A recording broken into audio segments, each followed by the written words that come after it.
I'm here with Rasheer Fleming, potential top 20 pick in this year's draft. Versatile 6'9" forward out of St. Joe's. Rasheer, I appreciate your time. Yep, thanks for having me. Yes, sir. Only player in college basketball this year, 63s, 40 dunks. But before we kind of jump into the film, I think we got to talk about your journey, right? 0-star recruit out of high school from Camden. You played alongside two McDonald's All-Americans. No high major offers. You head to St. Joe's. I'm gonna pull up the film. We got some of the high school tape. So first off, what kind of player were you in high school?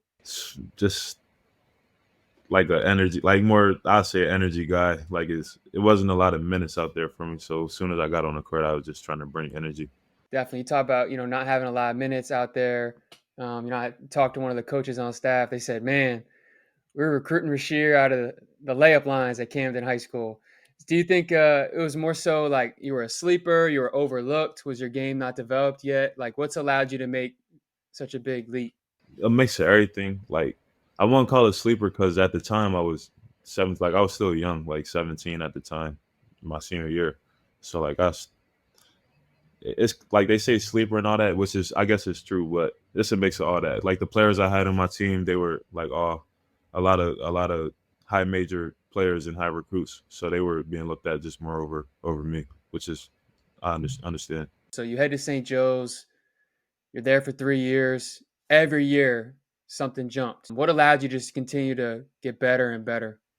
Just continuing to work like the off off season training, summertime, like just continuing to work and focus on certain things in my game, and continuing to just like as my game is evolving, just like continuing to stay like a high energy guy, like not letting that fade away.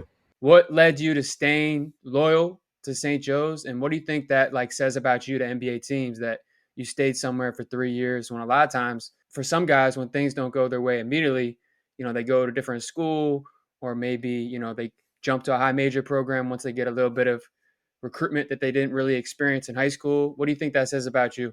I think it just speaks on the type of person I am in terms of staying committed and loyal to whether it's to people or a program. Because I feel like St. Joe's, like always say, like when they first off the first recruitment and first couple of visits, like it felt like a home to me. I felt like if I left, it wouldn't make sense. Like people leave for like money and stuff like that. I don't think they would have.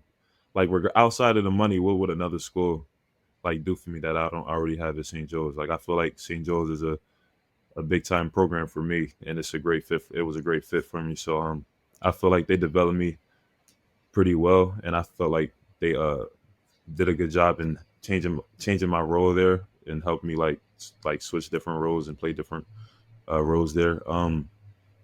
Yeah, so overall, I think it was just a great decision to stay. Yeah, your role evolved, your game evolved. I like how you kind of put it. Maybe that first year you're kind of just figuring things out, right? Like, Right, that's the word. Yeah, yeah, just figuring out, going from sophomore year to junior year. This year, you're one of the best players in the Atlantic 10, which every year is super competitive.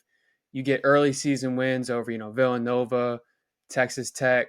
I think you guys lost in the championship to Texas in that tournament. You got to showcase your game on a high major level at technically a mid major program, but maybe skill set wise, whether it's role or a specific part of the game, what do you think you really felt more comfortable with this year in comparison to your sophomore season? just shooting any shot that I felt like was open for me. They gave me like a green light in terms of the shots that I could take because they see the work that I put in, like off outside of practice and stuff like that. So they kind of had like a green light in terms of shooting, as long as it's a good shot. He shot 39% from three this year. We'll get into a little bit later in the film, like, what are the things that are clicking when you're shooting the ball really well. But, you're out in Los Angeles for pre-draft. We're kind of in the middle point between, the college basketball season and the NBA draft in the middle of June. What has your routine been like out in LA? And what are the things you're working on as this NBA process approaches? Like the process has been really fun out here. So we start off by waking up at around like 6. I wake up at 6:30 and we leave around 6:45 and go to the gym. Before our first workout, we'll like foam roll and stuff. Do what we have to do to warm up a little bit. Then we'll do like a little on court pre-activation before the first workout, and then we go right into the first workout. And I say it lasts about, I want to say like an hour depending on the day for that first one, and it's like really intense. A lot of running, shooting, ball handling stuff. Um, It's a lot, but it's real good. Like it gets you in shape fast. I've been here for only what 3 or 4 weeks. I feel like, and I feel the improvements already in every part of my game because I've been working on about everything. So after that first workout, we go to either lift or get treatment, or other way around. And then after that, we just go back on the court, get our second workout in, and then we done for the day. A little bit detached now from the season. What sticks out to you the most about your junior season? Like we talked right before the year about making that leap. You made that leap. How do you kind of feel after having a season like that and now, being where you are, where you're going through the draft process?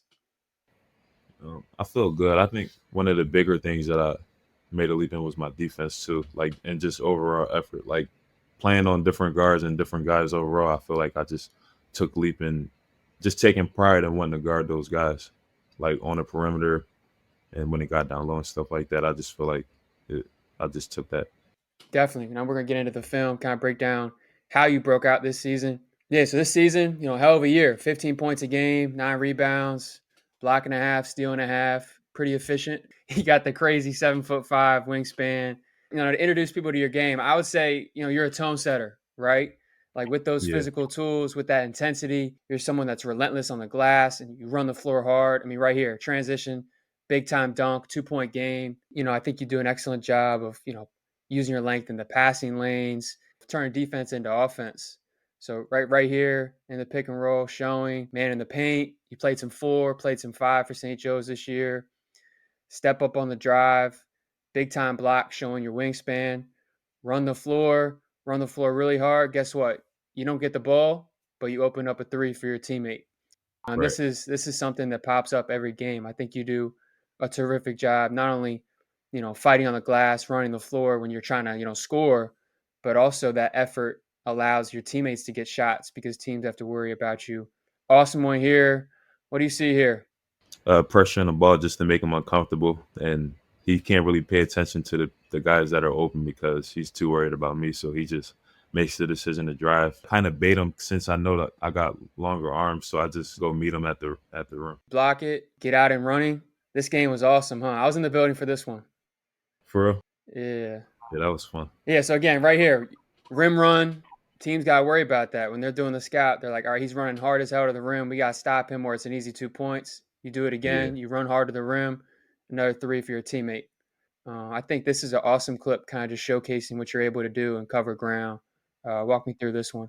like on defensive plays like this, it's kind of like you playing a game, you playing around with like it's a game.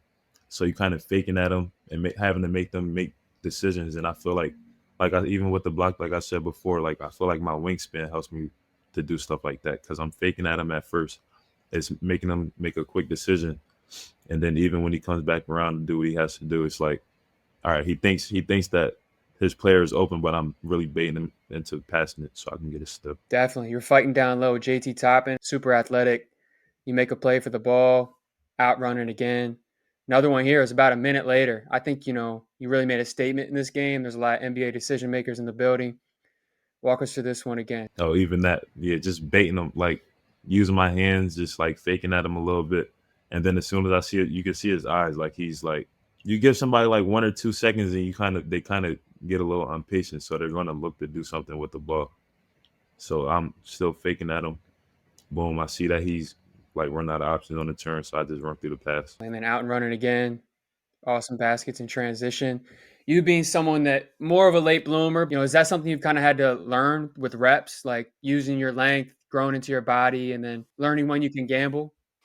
Yep, because sometimes you don't want to like gamble so hard that you take yourself out of the play. So I kind of had to like figure out a balance in between. This one here, a little bit of everything. Fighting on the cross screen, step up, get the rebound, off running. Like just always running the rim, big target, patient, get to the free throw line. Finish that layup back at Camden. Yeah, for sure. If I would have got, yeah, I definitely. Gotcha. We talk about you kind of turn defense into offense, making plays in the passing lanes. I mean, man, if I'm, introducing Rasheer Fleming, I'm like in a front office, I'm like, man, this dude's relentless on the glass. Villanova is a tight game. I think this kind of just encapsulates, the energy you bring to a team on the floor. You got like five guys in there in the lane. You end up on the ground fighting. You remember this play? I do. I do. This is the last one. So get to the free throw line, knock down both, and you ice the game. What did it mean to beat Villanova on a stage like that? We talk Philly basketball. Like that game's a big time deal. Yeah, playing Nova and like all the Big Five teams is like always like a great feeling. Like just the atmosphere overall, because it's like it's just great competition. Like regardless how the game goes, it's just great competition and a great atmosphere. But it's even better when we like if we able to win a game, and I think we did a good job executing and making sure we did we had to do to get the win there. So we talk about, you followed your teammates' misses. You also follow your own misses right here, based on our bounds. Miss the dunk, snatch it, quick power dribble, two hand slam. So yeah, so we kind of talk about the defense of like making plays, right? But I think you also showed a lot of range, in the half court. Walk us through this one. Oh, to start off, well, it was just great communication with my teammates in terms of like switching at first. Yep. So we yeah, me and E talked that through, and then I ended up switching on his man. Then he gets around, and he had like he got space off of me, so I got a little lost, so I had to figure out like what was going on a little bit. But I got back on point, had to get around and kind of chase. But I seen that Justice. I feel like Justice is like the one of the greatest shot blockers ever. So I seen that he had that in his own. The number 22's only option besides shooting the ball is passing to that guy. So I just had to show a little like try to had enough effort to try to run through that pass. Yeah, I mean, with your length and your motor, like you're able to recover more than most guys. There's only so many players, even in the NBA, with that type of length and strength. Another one here, you're guarding the ball. You played some four, you played some five, you played some three. Maybe at the NBA level, like where do you see yourself positional wise? Like a 3-4. And then defensively, like how many positions do you think you're comfortable guarding next year? Honestly, like 1 through 5. I know that the guys in the league is definitely bigger. Like the 5 men is like real 5 men, so it would probably be more of a struggle. But I feel like I can still hold my own against everybody, every position. Yeah, with maybe let's go on the other side of the spectrum. So let's say in the NBA level, like the top end ones and the top end fives. For the top end ones, what are some of the things you think you need to continue to refine to kind of stay attached and contain, a Kyrie Irving, a Steph? Just like moving my feet, not being as jumpy, but still moving my feet. And so like being able to read like what moves they're gonna do because they all crafty. So you're not really gonna read what they doing, but being able to get to get there and cut them off, like more so of that. Yeah, with those ones, we'll talk about it later with some growth areas. You have a Jalen Brunson or a Shea Gilgeous, or like with the Pacers, Andrew Nemhart. Man, they see a jumpy big, they're Yeah, gonna exactly. they're gonna throw the shoulder into you, and then you're gonna maybe run into foul trouble. Right. So just working on staying on the floor, especially with guys like that pump fake a lot. Yeah, and then as a five, like let's say you're guarding a Joel Embiid, a Jokic, like what are the things for you? I would just have to do my work early and try to like front them, make sure they don't get the ball. But if they get the ball, just I still have my like the tools that I able to use, like my length and all that. So like just messing around with them, like faking at them and making them have to make decisions. And I'm getting stronger, so holding my own against them if they try to just back me down to the rim. Yeah, work early, take away angles, that's key. But like you said, with your tools, your motor, as you continue to grow experience wise, you should be able to interchange up and down a lineup. You show some here. He's kind of, they twist the screen, you get under it. He goes a little, maybe not a Brunson level 2 foot jump step, but he goes 2 feet, you recover, block it. When you're playing against a team like Villanova, I'm sure the scouts like be patient. They're gonna play off too. They're gonna hit you with fakes. Yeah, we call it like stay second off the floor. So you only jump when he jumps. So now, like I've had my good moments with doing that this season, but I feel like I struggle with it too, and that's where a lot of my fouls came from. Like just like trying to make up for plays and jumping up like early and stuff and not waiting for them. So we call it second off the floor. So I kind of like I was patient with it. I seen that he wasn't going for a pump fake or anything, so I just went up for a block. Yeah, so this is maybe you're playing the five in this, Yep. playing a little bit of drop coverage, recover for the block. What was it like for you having to learn the different schemes as a four, as a three, as a five? Was that difficult for you? Uh, no, it was only the only thing was difficult was just remembering which position I would be playing if somebody's not in. Like just trying to make sure like okay, I'm the five right now. Okay, he's back in the game, so I'm the four. Like you feel what I'm saying? I feel like especially in transition, right? Right, We exactly. talk about, learning how to gamble, learning how to, utilize your length without, getting in foul trouble. Closeout wise, is that something you've had to learn, like kind of gauging like how much space you can give a guy because of how long your arms Yeah, are? right. But I feel like it works different for certain guys. And then at that next level in the league, like, and I'm talking about in terms of shooting, like at that next level, my closeouts is going to have to be closer. Even though I got long arms, I feel like they would be able to, like guys like Steph Curry and all that, like they would be able to get shots off like that if I'm not close enough, even with my wingspan. So I feel like it's different with certain guys. So I have to just continue to work on that. I've been working on it differently in college, but it's going to be another type of level when it comes to that.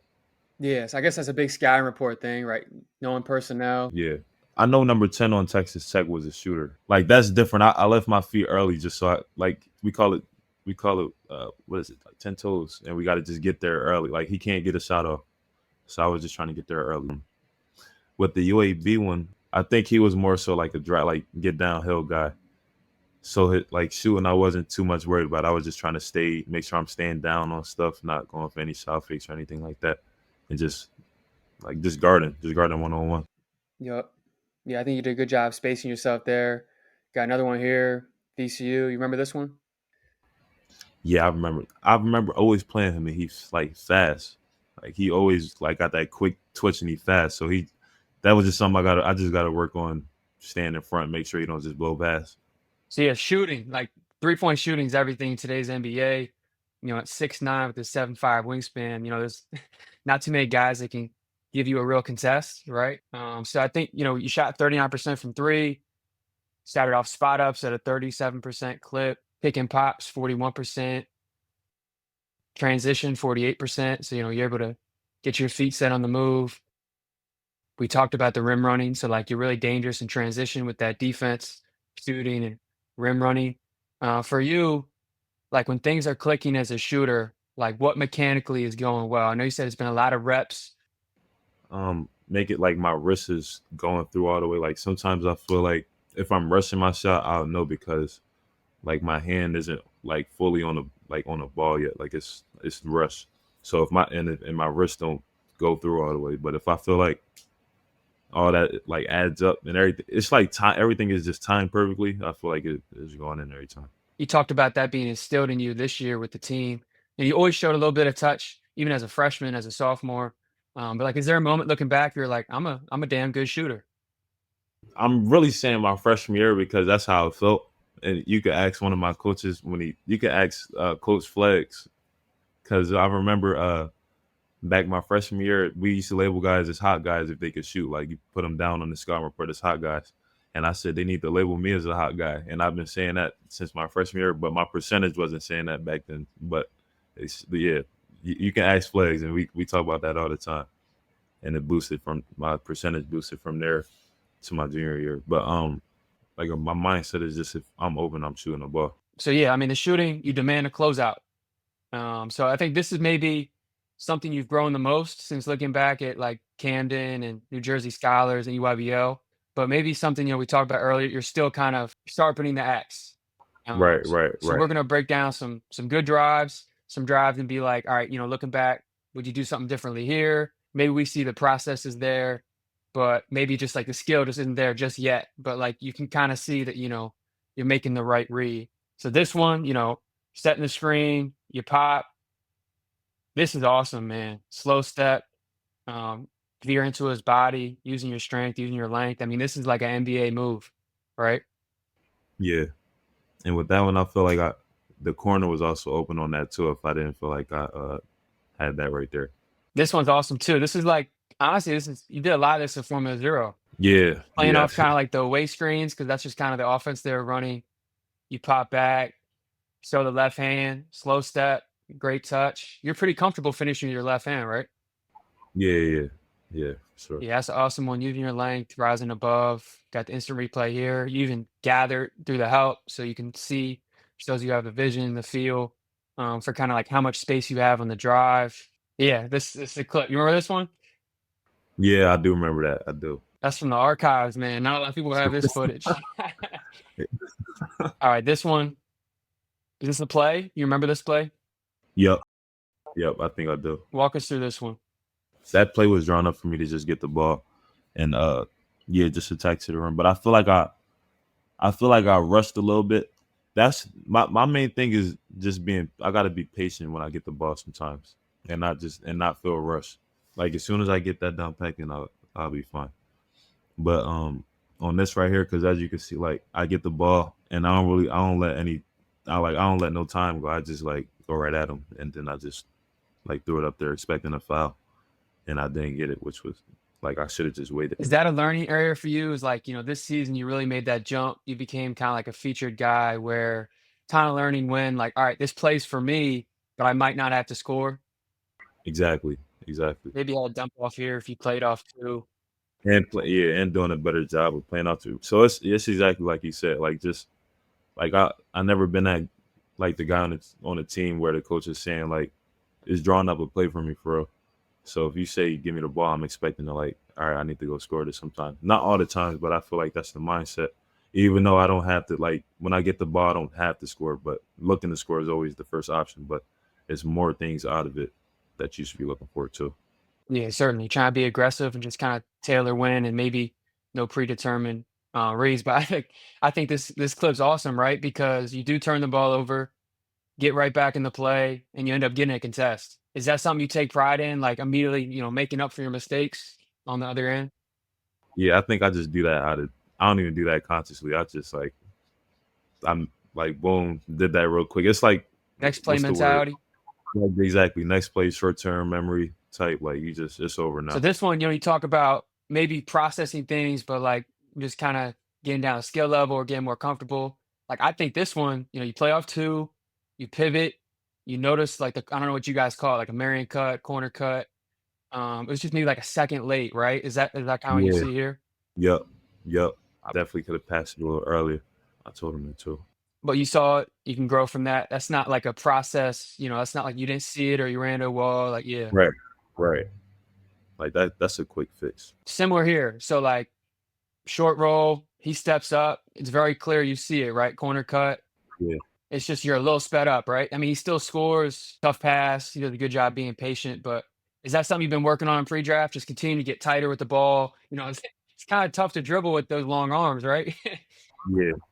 But like the field dribbling is always I feel like been there for me. Like especially like working on it more, I'm able to pick up on it kind of fast. And with justice, it's I gotta work on throwing lobs too. Like my thing with because with him, he's a lob catcher. Like so when you throw a pass to him, he's expecting it up and not down. And I always do it. Like I wasn't I threw one lob this season at we played LaSalle. And I threw a lob to Justice. That was my first lob. I mean, it was weird. It felt weird. I don't know, but I'll get it if I keep doing it more. But something to work on and having my handle tighter on that. So it's like just a tighter pass. Yeah, it's kind of like you said with closeouts, right? It's like knowing personnel. So like offensively, this guy's a lob guy. This guy's a whatever. And then defensively, it's like, is this like a Chance McMillan for Texas Tech? It was like you guys were selling out. So like you were gonna make him drive, take a floater, take a midi, get to the rim, or like we talk about the guy from VCU is a little bit more shifty. The dude from UAB, like give him a little bit of space. So yeah, it's the same thing, right? Yep. Yes, this one playing off two, defense collapse. You find Eric for the three. And I'm glad he made it because we don't drive where the ball just came from. So I'm glad that he made that shot because they would have been like I was supposed to catch the shoot for real because that's like you always catch the shoot. Probably I was expected to probably drive left because the ball just came from that side, so it wasn't going over. But the way he closed, like I got a pretty quick first step for my size. I feel like so sometimes I feel like I can blow past. Like in the moment, I feel like I can blow past him, and then and when they get there, I just made a read out of it. So again, that's like when we talk about being a late bloomer, still growing in ways like when the shot's not there, learning when, like, all right, when is this, a quick hit? When is this playing off two? When is this, sometimes you would, maybe hit their chest and like go between the legs, maybe hit a spin, like spin moves really tough to guard a player your size. Yeah, I think we have perfect example right here. You know, maybe it's a catch to shoot, you don't shoot it. Um, what would you do differently on this one? Just swing it right there. Yeah. That I feel like because he was just there was nobody guarding him, and he had to like he was closing out on two. So if I look at the rim first real quick, he would be already at me, and then he would be wide open anyway. So next one, I mean, you do it good job here. Crashing, like we said earlier, quick rebound, 1 point game, low shot clock, and you try and find a shooter. Again, this is probably the biggest growth area, right? Is like being someone who plays some big, plays some in the wing, like operating out of handoffs, with that timing, that speed. So we see here they just a little loose, right? Maybe a little bit predetermined. Is that something you had to kind of adjust to, like, making sure to use your body, Yeah, create an angle? yep, for sure, for sure. And then I think, yeah, you do that here. Miss a shot, like you say, next play mentality or short-term memory. And real quick, I think this is something you did a great job of as you continue to expand your kind of perimeter game is just keeping it simple, right? Find your shooter, set a big wide screen, and you give space to hit a shot. Yeah, so we talked about it a little bit, but how much of it was it a struggle for you or like a learning area, like avoiding foul trouble throughout the season? Both, like how we say, stay off the second off the floor. That's one way, and I was messing up a little bit with that during the season. That's where a lot of my fouls came from. It came from not staying second off the floor and like jumping, and then they get like a little like they just go around and into my body, and then they call that. And it was also it really starts with with being out of position on a play, and it's like making up like I'll make up for it and try to get there fast, and then like I'll end up not hitting the ball when I go for a block or something like that, and they lay it up. It's like little stuff like that, little details. Yeah, that makes sense. It's interesting to hear you say like how the timing of it was throughout the season. It would make sense, like you're one of the more physically imposing guys in your league. As conference play goes, like the scouting reports, like, hey, like they're hunting you, right? They're trying to get you out the Right, game. It's almost like a compliment. right, Obviously, it's difficult, right? Because it's like at one end you want to be a playmaker defensively, and then two, it's yeah, like you're trying to stay on the floor. exactly. Like how I said, I would be out of position. Like I'll try to help out my teammates if they got blown past, and I'll just hurry up and go for that block because I'm assuming that they're gonna lay it up. But he jumped because obviously he knows that I'm coming to try to block the shot maybe, and yeah, he just used that to his advantage and got me off the floor. So just working on, just it's about it's like patience. It's about just being patient.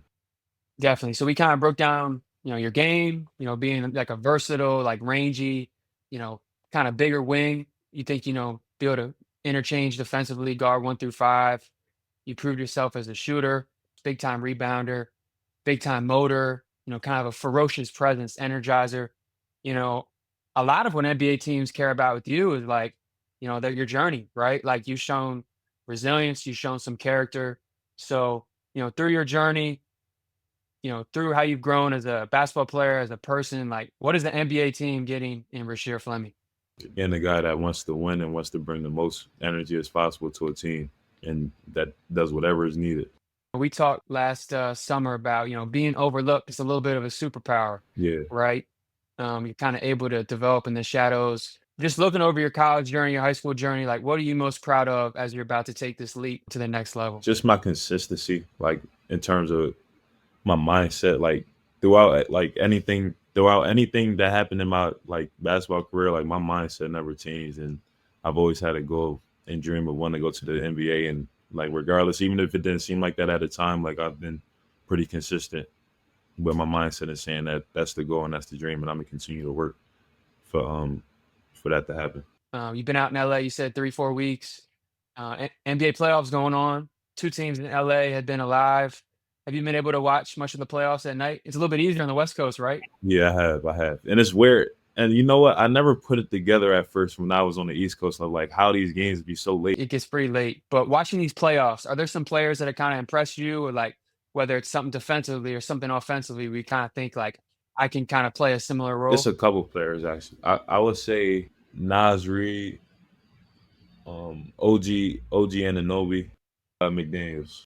Like they able to do a bit of everything. Like I feel like that's you can't go wrong with doing everything on the court. Like I feel like they bring great things on both ends of the floor. Especially like OG, he hit like the effort. It's I love effort. Like when you just people that play hard. I just love people that play hard. It makes the game fun. Um, Nas Reed and all those guys offensively are pretty skilled too. So I feel like yeah, they just do like a bit of everything. Definitely some similarities there with the length. Only so many guys really in the NBA with that type of like wingspan. One I would add, have you seen much of Tari Eason for the Rockets? Yes, I heard that before. Yeah, he's been pretty good for the Rockets in the playoffs. Has been. NBA GM can only watch one game of yours this season before the draft.